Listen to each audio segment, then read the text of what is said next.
It's not only women that can be victims, it's also men that are victims. You just mentioned, being settling out of the court. Like, what is the process of that and how people can follow that? Right. So there's a lot more encouragement for parties to settle out of court. So there's two processes. You can either settle out of court or you can go through the court process. Going through the court process is obviously much longer and very costly and much more stressful.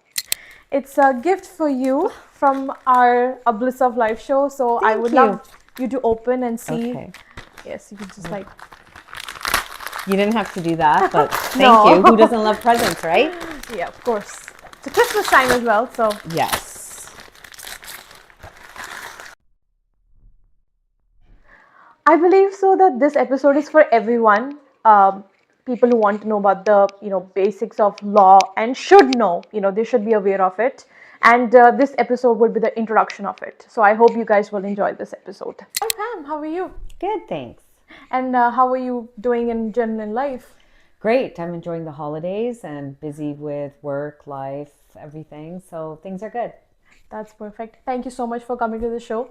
It's a privilege to have you here, and we are so happy to have you in the show. So please, I would love to you introduce yourself to the audience so that they can, personally know you. A lot of people don't know you as a person, so I would love you to, introduce yourself. Yeah, so I was born and raised in Brampton. I've lived in Brampton my whole life. I went to a local high school, went to University of Toronto. I've been involved in the community for a big part of my life, volunteering, both volunteer and in the political realm of things. And I am now a practicing lawyer of over 10 years. Oh, that's nice. Well, I believe so. Our channel name is A Bliss of Life, so I would assume that being a lawyer is your bliss of life? It is, because it allows me to be involved at both a personal level, professional level. It allows me to continue a work-life balance. Well, that's how I've created it, and also allows me to stay in touch with the community. That's great. And why do you want to become like a lawyer? Why you want to pursue that career?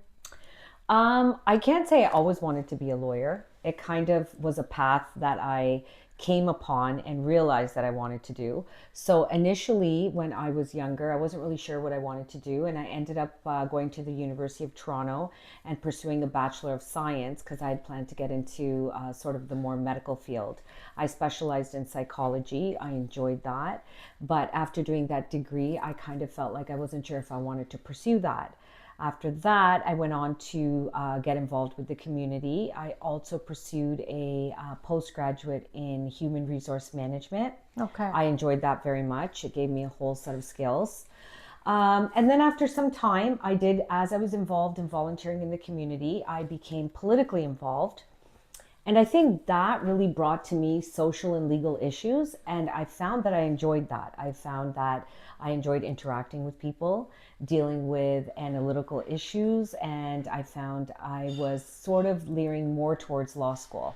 So I ended up going to law school and becoming a lawyer. Well, that's perfect. Are you still in politics? Do you still pursuing that as well? Being a lawyer, are you doing both? No, I do volunteer in the community and I am involved in politics in a different level, just Okay. helping out and being aware of the community issues, assisting where I can. But being a lawyer is really a full-time sort of focus of mine. I do have my own practice, so I'm a Okay. sole proprietor. And so doing that does take up a majority of my time. Okay, got it. I want to know what is a family law?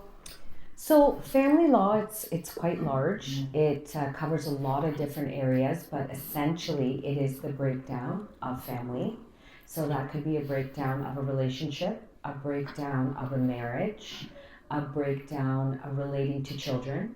So family law covers all those types of areas where there are individuals in relationships and those relationships have had a breakdown. Okay. And I know that the time period has changed a lot. Like now the separation has, people, separating has, gone a lot. Like the level of that has rise up. So what is your take on that? Like, how would you say that how it got changed? Like, how the percentage got so high? So I'd have to say it has changed a lot over the last 10 years when I started versus now. I think early in my career, I found that, so my client base, my office is out of Brampton, my client base is very mixed. And I'd have to say that over the last 5 years, I've seen a huge increase in our own community dealing with marriage and relationship breakdowns. I think that overall it has become more accepted in the sense that people are not afraid to step away from a relationship or marriage or situation that has come to an end. But it still causes the same amount of stress and grief and challenges, regardless whether it was 10 years ago or today. So the challenges people face and the circumstances they face out of this have not changed. But the ability to take that step has become, I think, more acceptable per se in our community.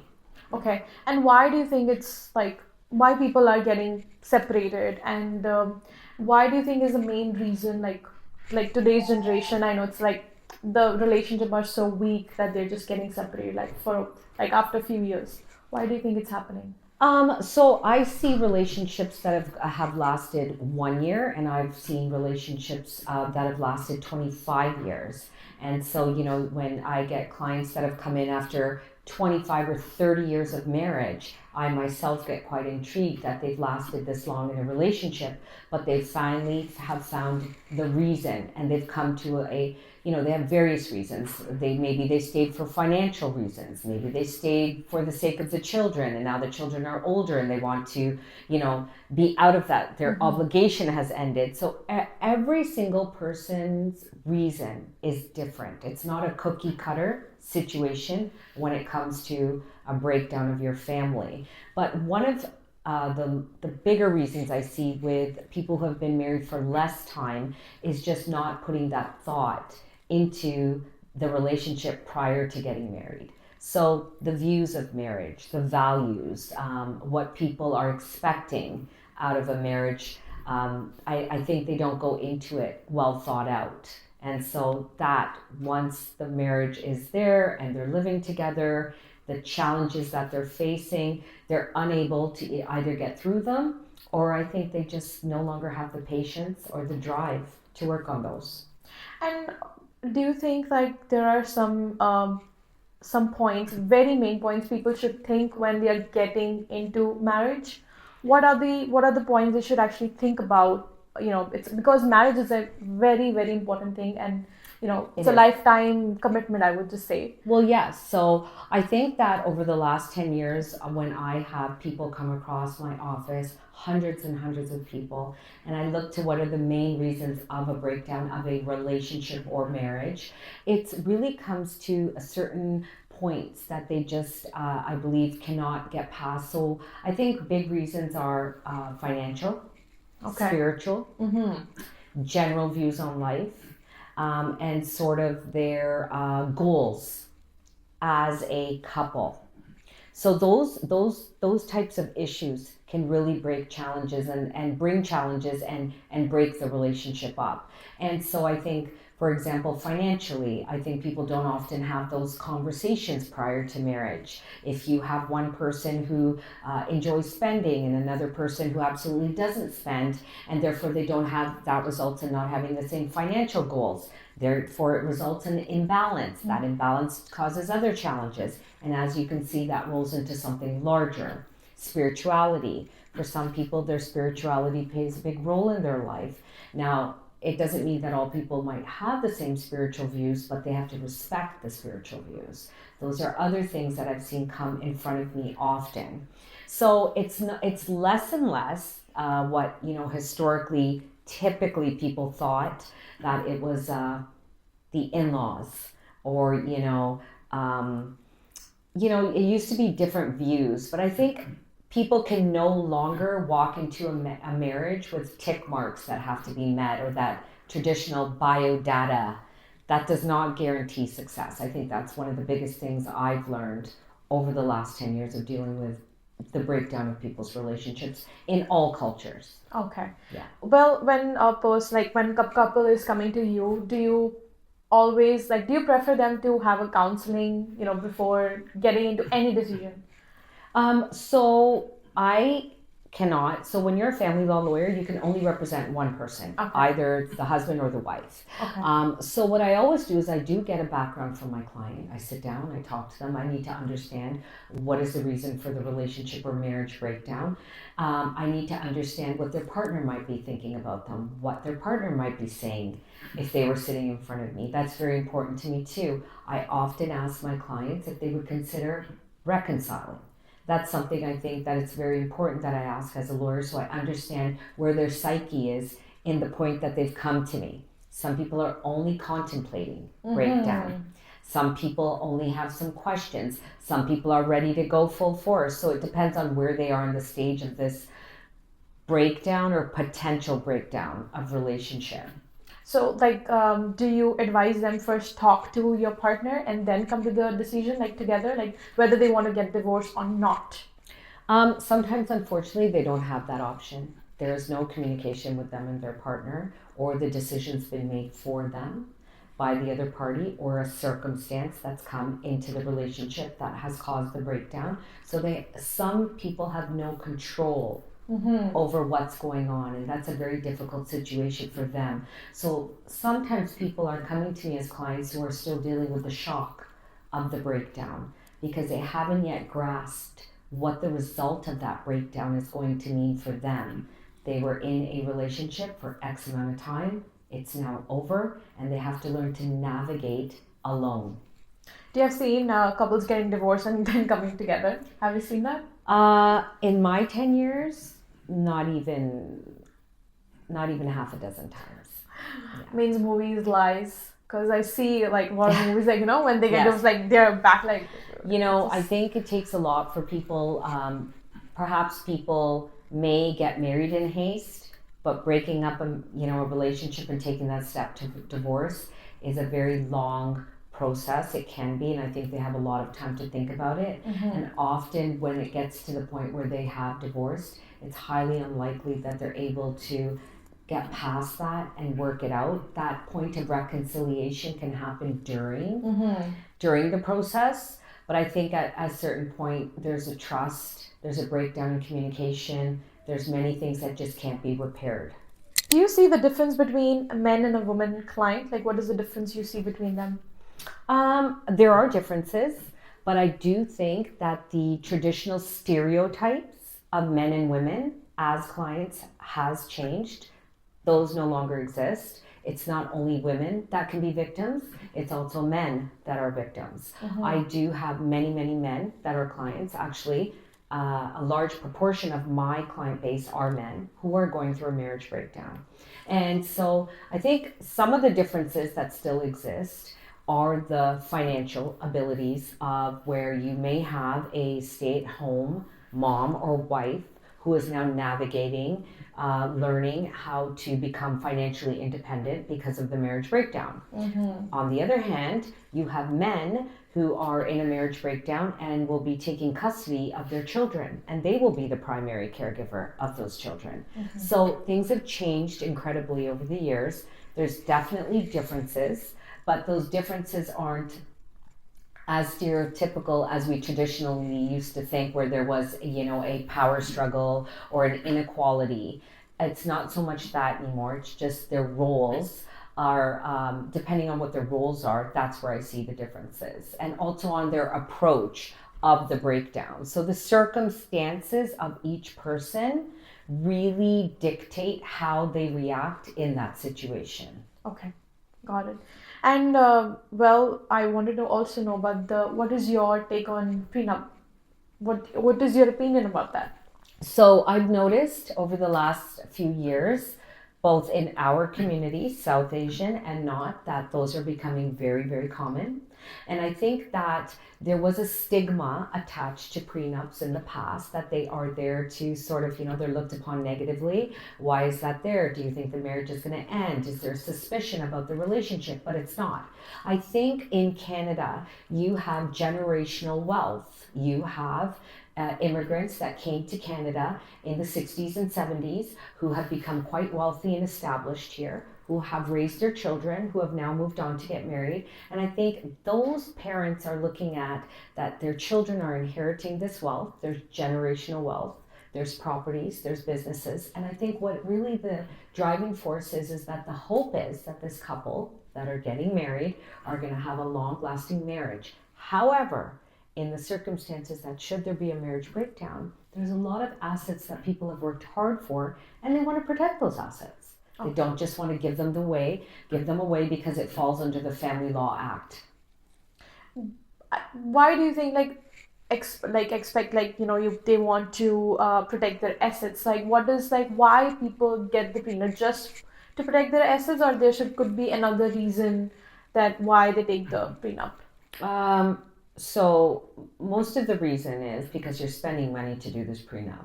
And I find when I'm drafting them, they are quite complicated. There's a lot of companies, there's corporations, there's a lot of assets. It is. To have a marriage breakdown is an emotional toll, but then to have to deal with the financial side of it can be very, very stressful. If you take parents, they get their child, daughter, son married, and they know that that child is involved in the family business, or they're gifting them homes or certain assets, they're going to think to themselves that should there be a marriage breakdown, that there's certain things that they know that are theirs from prior to marriage. Mm-hmm. So there's certain laws that apply, premarital assets that are protected, but also just looking forward. So I really think it also decreases the chances of some of that stress, because it's already been laid out for you. Should that happen, there's also already a guide there of what potentially you're liable for, what you're sort of vulnerable to. Well, all of these situations, because when it comes to family, it's so stressful that so many people are involved in that. Yes. Do you get affected emotionally, or it affect your personal life in any way? I think I was initially in my career, I was more intrigued by human behavior and the circumstances surrounding marriage breakdown. But over the years, I think I've come to know that every single person that goes through this situation, it's an individual situation. Everybody deals with it differently. It's always unfortunate. I think if I was to compare, marriage breakdown is something like a loss of, as like death. They are going through a grieving period, a period of anger, emotional loss. There's many things that come with that.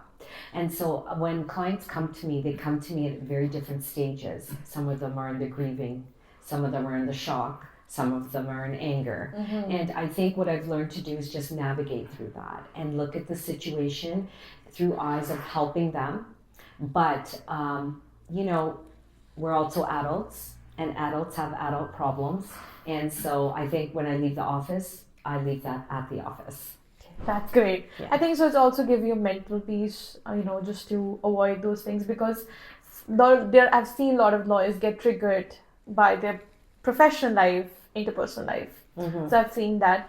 And I want to know about the court. How is the environment of the court? Like when you go, there's so competitive spirit, between the lawyers. What is the feeling? How it likes? I want to know about that. Yeah, I think I've made it a part of my practice that I don't let the case that I'm dealing with impact my professional relationship with my colleague. Mm-hmm. Brampton lawyers, it's a family lawyers. It's a small circle of family lawyers that actually practice and specialize mm-hmm. in family law. So you can bet that we're going to see each other often, and we may have very highly contested cases together. So even though the parties might have a lot of animosity and there's a lot of issues that they're contesting, I think as lawyers, we like to keep ourselves out of that, but work for our client. So be professional, be courteous, provide that same courtesy to the other lawyer that I would want. And walking into a courtroom, I think that that's a skill that lawyers develop over time. The ability to, there are highly contested cases, and sometimes you're caught off by what the judge is seeking mm-hmm. or weren't prepared for what may have come that morning as evidence. And I think that's the skill where you have to learn to be on your toes, be ready for anything, improvise. So that's a skill that very much people grow into. And I have to say that being a barrister versus a solicitor are two very different things. Yeah. So there's a courtroom lawyer and there's paperwork. And I think personalities, that's where it really matters. You have to enjoy what you do, because if you don't love what you do, you're not going to be able to do it well, especially when you're in a courtroom and you're there to do the best for your client. Well, have you ever been into a heated argument with a colleague in the courtroom? Yeah, I have, very often. And I think that judges get to know you. And I think judges see that I am quite vocal. I am reasonable but aggressive. But I do always maintain that level of professionalism with my colleagues. But, early in my career, I think, you will come along lawyers who may see you as a junior or may think they can take advantage of the situation. So, you live and you learn. Yes. What is your take on the counseling? Well, if a person, for example, if they're in the urge of breaking down or getting separated in the relationship, what is your take? What is your thought actually on the counseling? Do they get the couple counseling, or should they not? What's your opinion on that? So I think courts are always encouraging parties to try to settle out of court or try to work on matters where they can. And they do encourage counseling and mediation. But the main point here with mediation or counseling is that you have to be willing to do it. So you can get two people in a room and put a mediator and put a counselor, but if they're not willing to do it, not open to do it, don't see the benefit of it, it's really not going to work. Where people have an open mind and they want to do that, counseling or mediation, it can be very beneficial. I think it's very beneficial, especially for young children who are going through something where they've maybe witnessed a lot of tension in the home. I think there's a safe spot for them to go to be able to speak. And there's different types of counseling. There's reintegration therapy, where perhaps they haven't had that connection with one parent for some time, and they enter therapy together to learn to kind of navigate and say what they feel and build the trust. So there's many, many different aspects to counseling and different types. But I will say that if you're not open to it, it's not always going to work. Yeah, that's nice. You just mentioned, being settling out of the court. What is the process of that and how people can follow that? Right. So there's a lot more encouragement for parties to settle out of court. So there's two processes. You can either settle out of court or you can go through the court process. Going through the court process is obviously much longer and very costly and much more stressful. If two parties are willing to settle out of court, that often means that they can come to some sort of agreement, whether it be temporary or permanent, with the assistance of lawyers. So this is a theme called collaborative family law. So you're collaborating with the other party to work together to come to a settlement in relation to the issues that are important to both parties. That may be resulting in a separation agreement. So this is an agreement where they've got some terms related to what's significant for them in their life, i.e. children, a house, money. It could be anything. It can be very long, it can be very short. But the point is that you're negotiating and you're settling things where you do not have to go inside of a courtroom, file documents, prepare documents. There are documents prepared and they're witnessed and executed with the presence of lawyers, with the assistance of lawyers, but not the long-winded process that the courts involve you to do. Okay, got it.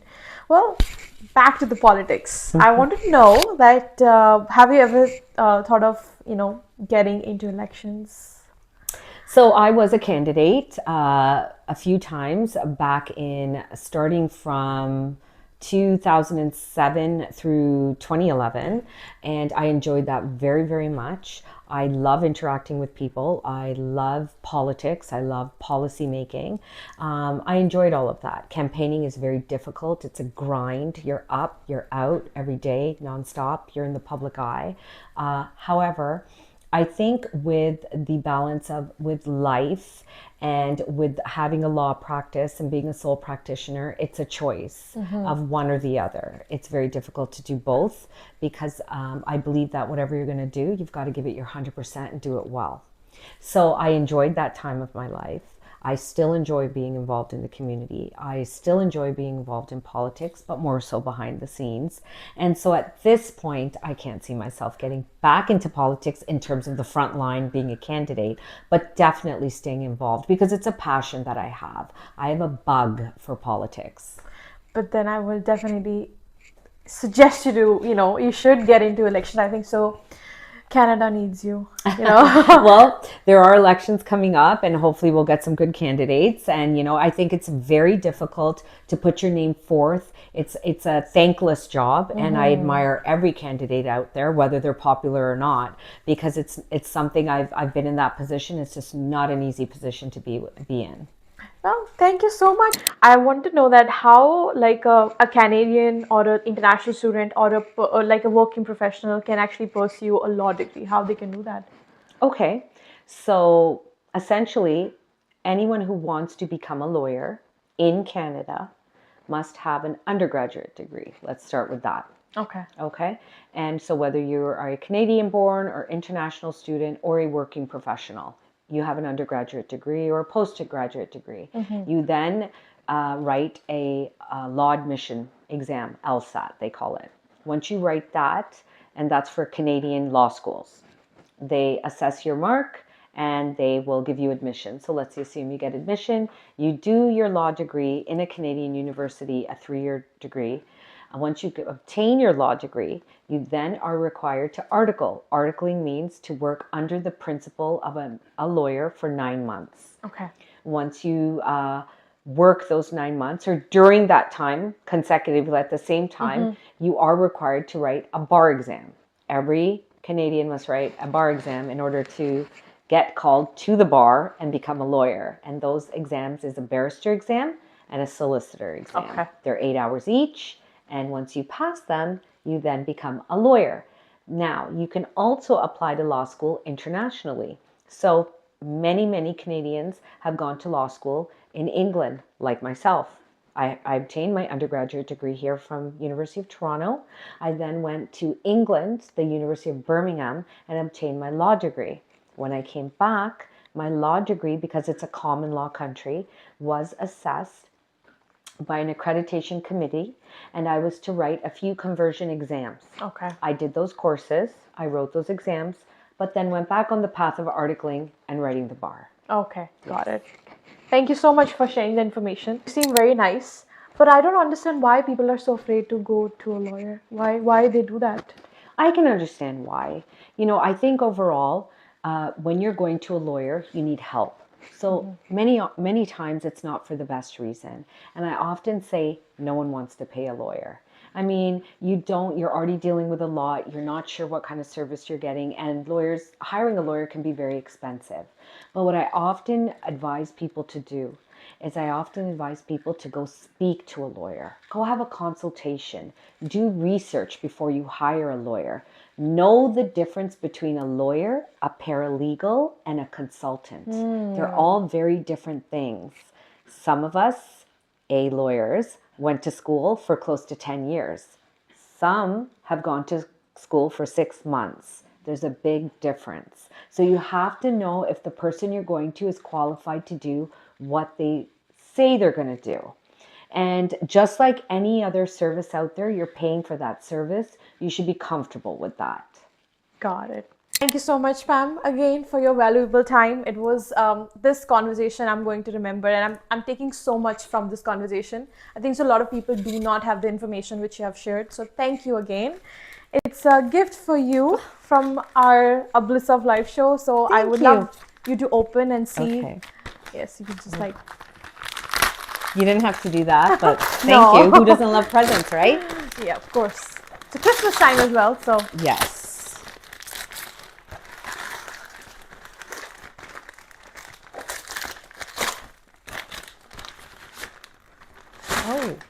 Oh, wow. That is beautiful.